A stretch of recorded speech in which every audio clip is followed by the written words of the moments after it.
আসসালামু আলাইকুম। ঈদ মোবারক। আজ আমি এমন একটা খিচুড়ি তৈরি করেছি খুব সহজ উপকরণ দিয়ে, খুব কম সময়ে সব মসলার দারুণ এক কম্বিনেশনে একসঙ্গে মিশে তৈরি হয়েছে অপূর্ব রং, ঝরঝরে টেক্সচার আর মন ভরানো সুঘ্রাণে ভরপুর এক পদ।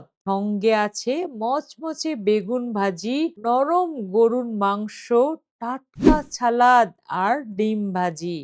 একদম পরিপূর্ণ ঈদের সকালবেলা বা যে কোনো অনুষ্ঠানের জন্য পারফেক্ট একটি আয়োজন। চলুন দেখে আসি ঈদের ব্যস্ততার ভিড়ে মুগ ডালের এই ঝরঝরে খিচুড়ি সকালবেলা কিভাবে তৈরি করলাম। ভালো লাগলে ভিডিওটি লাইক, কমেন্ট, শেয়ার করে সঙ্গে থাকবেন। বিসমিল্লাহির রহমানির রহিম। আমি প্রথমে সরিষার তেল দিচ্ছি, 1 কাপ দিলাম বা পরিমাণ মতো। আজকের খিচুড়ির জন্য এখানে সমস্ত শাহী গরম মশলা আছে। শাহী গরম মশলা বলতে আমরা যা যা বোঝাই এখানে আমি সব নিয়েছি, পরিমাণ মতো দিয়ে দিলাম। একটু ভেজে নেব ফ্লেভার আসা পর্যন্ত, 10 সেকেন্ডের মতো। এখানে 1 কাপ উঁচু করে পেঁয়াজ কুচি আছে, দিয়ে দিলাম।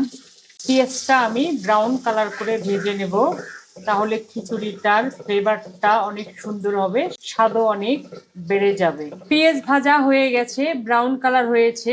এখন আমি ভেজানো চাল দিয়ে দেব। এখানে পোলাওর চাল আছে 1 কেজি 250 গ্রাম। আদা বাটা, জিরা বাটা, রসুন বাটা আমি পরিমাণ মতো নিয়েছি। এখন মশলার সঙ্গে চাউল আমি 5-6 মিনিট ভালোভাবে ভেজে নেব, তাহলে খিচুড়িটা ঝরঝরে হবে। ভেজানো মুগ ডাল আছে 250 গ্রাম, সামান্য কিছু মটরশুঁটি আর ছোলার ডাল আছে। কাঁচামরিচটা এই সময়ে দিলে আমার কাছে স্বাদটা বেশি লাগে, ওই জন্য আমি এই সময় দিয়ে দিলাম, ঝালটা স্বাদ অনুযায়ী। এখন আমি সব উপকরণগুলো মশলার সঙ্গে ভালোভাবে ভেজে নেব। চালটার জন্য ঝরঝরে হয়, তাহলে খিচুড়িটা অনেক ঝরঝরে হবে। 5-6 মিনিটের মতো সময় লাগবে। চাল ভাজা হয়ে গেছে, এখন আমি স্বাদ অনুযায়ী লবণ আর হলুদ দিলাম।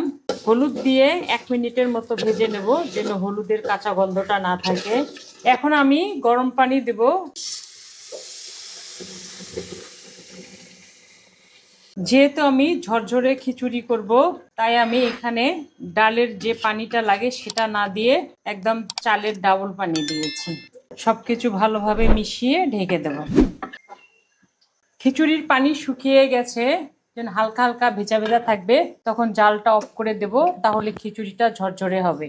এখন আমি 20 মিনিটের জন্য দমে দিলাম। আমি এখানে গরুর মাংস নিয়েছি পরিমাণ মতো, তো গরুর মাংসটা এখন বাগার দেব।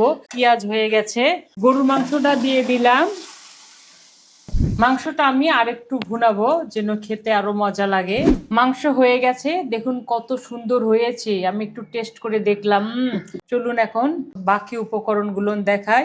তো খিচুড়ির সঙ্গে আমি একটা করে ডিম রেখেছি, পাশাপাশি বেগুন ভাজি আছে, সঙ্গে সালাদ আছে। খিচুড়িটা হয়ে গেছে, খিচুড়ির কাছে চলে যাব। 1 চামচ ঘি দিলাম, ঘ্রাণ এবং খেতে যেন আরো সুস্বাদু হয়। তো 5 মিনিটের জন্য ঢেকে দেব, ঘিয়ের সুঘ্রাণ যেন ছড়িয়ে যায়। ফিরে এলাম 5 মিনিট পরে। রহমতের খিচুড়ি রহমতি হয়, যেমন কালার তেমনি ঘ্রাণ, পুরো ঘর মৌ মৌ করছে। মুগ ডালের যে ঘ্রাণ সেটা ভেসে আসছে, সঙ্গে সরিষার তেল আর শাহী মশলা। অসাধারণ খিচুড়ি, ঝালে, লবণে, স্বাদে সব দিক দিয়ে একদম পারফেক্ট হয়েছে। আপনারা আমাদের জন্য দোয়া করবেন, ইনশাল্লাহ আবার দেখা হবে নতুন কোনো ঈদের রেসিপি নিয়ে। ভালো খান, সুস্থ থাকুন।